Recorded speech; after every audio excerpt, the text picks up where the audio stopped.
Seja bem-vindo ao meu canal. Se é a primeira vez que me visita, convido a inscrever-se para receber as notificações sempre que eu edito um novo vídeo. Convido também a deixar o seu gosto, o like, e também a compartilhá-lo com os seus amigos e discutir com eles os temas, se achar interessante. Hoje eu gostava de continuar a comentar o legado espiritual do Papa Bento XVI, concretamente o seu testamento espiritual. O testamento ele escreveu em 2006, no dia 29 de agosto, o dia em que a Igreja celebra a memória da decapitação de São João Batista. Um ano e alguns meses depois do início do seu pontificado. Neste testamento muito curto, é apenas uma página, nós encontramos a síntese do que foi praticamente toda a sua vida e, portanto, o que ele faz é deixar um legado daquilo que foi importante na sua vida, dito em notas essenciais.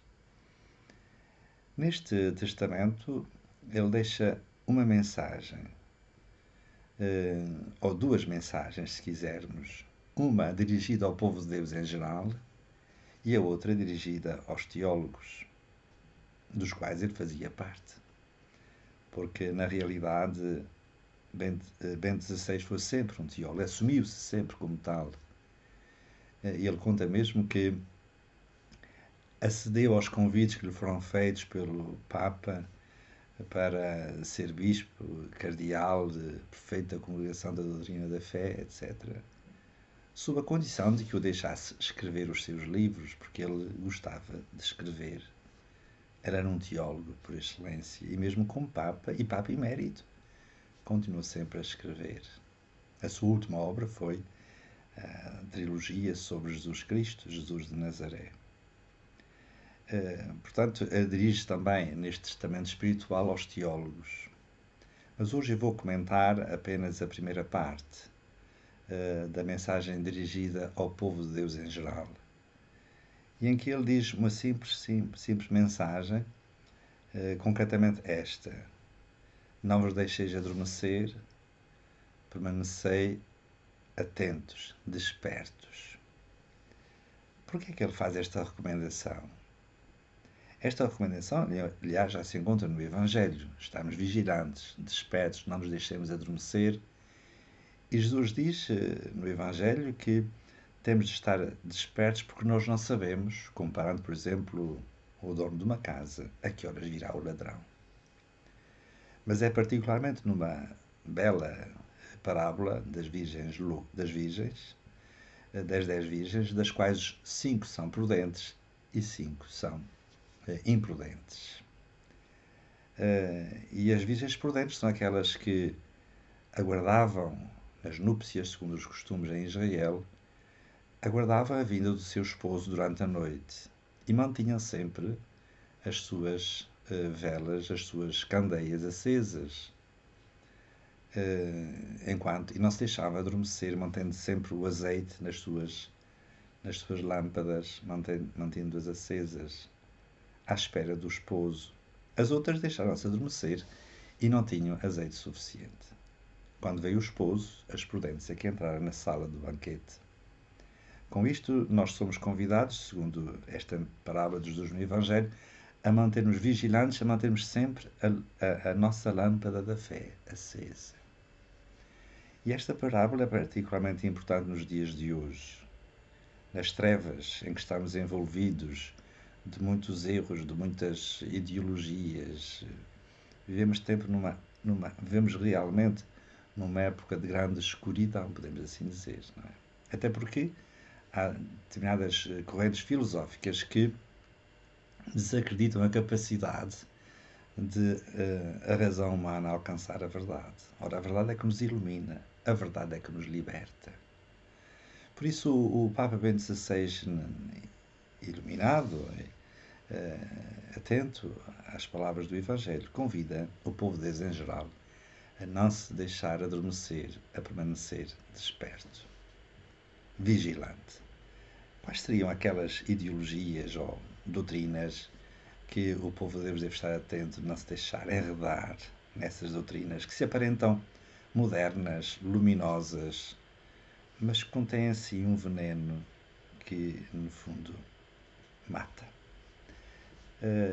Essas doutrinas julgo podê-las identificar em três correntes, que o próprio Papa Bento XVI, quando ainda era professor e cardeal, enfrentava com coragem. A primeira é o modernismo, com aquilo que ele caracterizava como a tirania do relativismo. E o relativismo é justamente dizer que não há verdade, não há uma verdade objetiva a que nós somos, a que possamos alcançar e que devemos estar atentos e obedecer a essa verdade. A verdade é que liberta, diz Jesus no Evangelho. A verdade é que ilumina, diz Jesus no Evangelho. E o Bento XVI, e quando era cardeal, Ratzinger enfrentou esta ditadura do relativismo.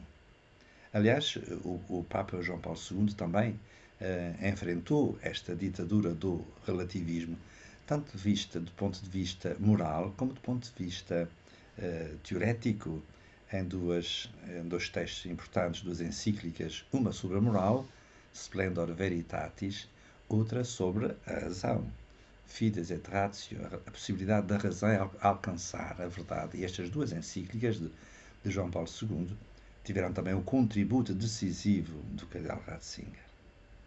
A outra frente que ele acha que nós devemos estar atentos, devemos estar despertos, não nos deixarmos adormecer, é com certeza a teologia da libertação como um sistema que envolve várias teologias e que ele criticou e denunciou em dois textos quando era cardeal prefeito para a Congregação para a Doutrina da Fé.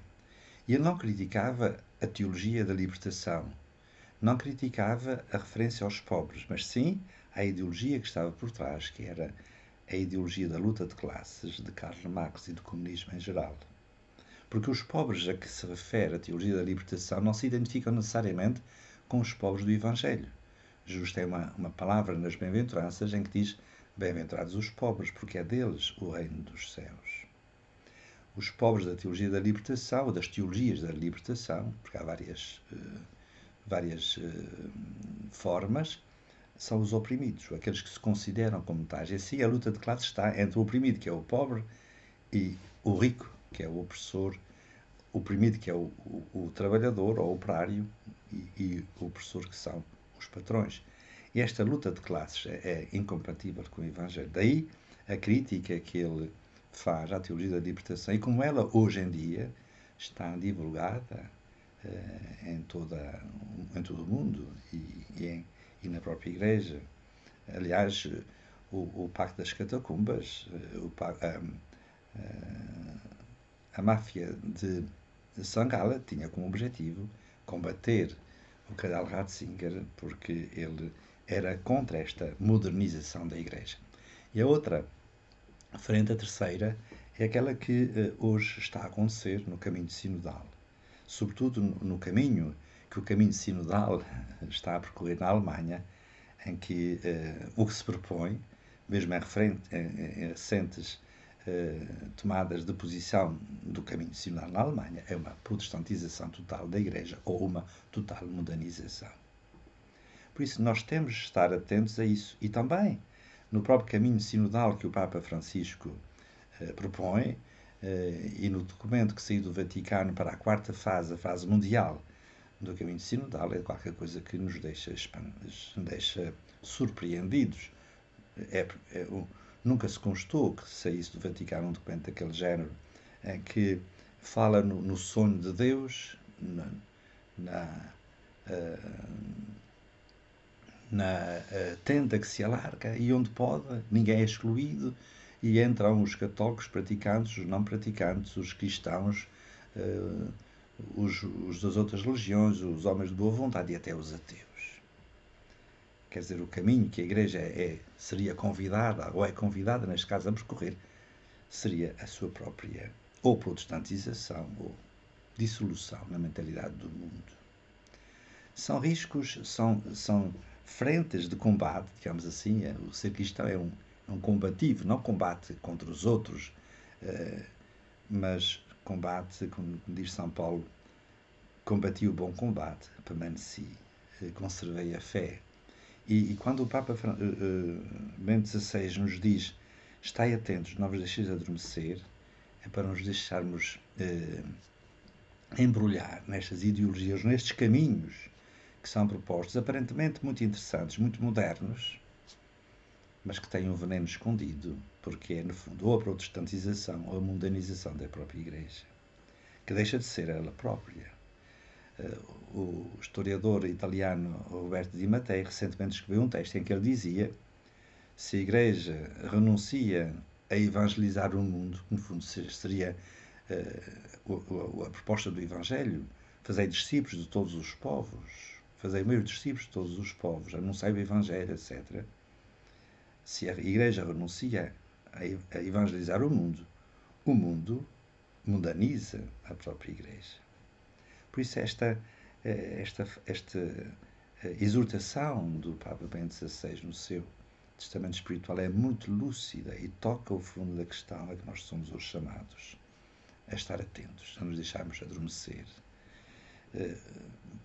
Pedir ao Espírito Santo para que a graça do Espírito Santo para que nos dê a graça do discernimento, que é um dom do Espírito Santo. O Papa Francisco insiste permanentemente no discernimento. É desse discernimento que nós precisamos de ter, pelo estudo, pela oração, pela obediência da fé, pela fidelidade à grande tradição da Igreja, ao grande magistério da Igreja que desde sempre e por todos e por toda a parte foi ensinado, para que permaneçamos fiéis, embora como o resto, fiel nos tempos complexos e difíceis que estamos a viver. Por isso, peçamos ao Senhor que nos dê a graça, que nos dê a iluminação do Espírito Santo, para não nos deixarmos adormecer, para estarmos despertos, para nos deixarmos envolver por estas ideologias que nos servem, mas que são envenenadas e que nos podem, se nós estivermos atentos, se nós estivermos despertos, nos podem perder.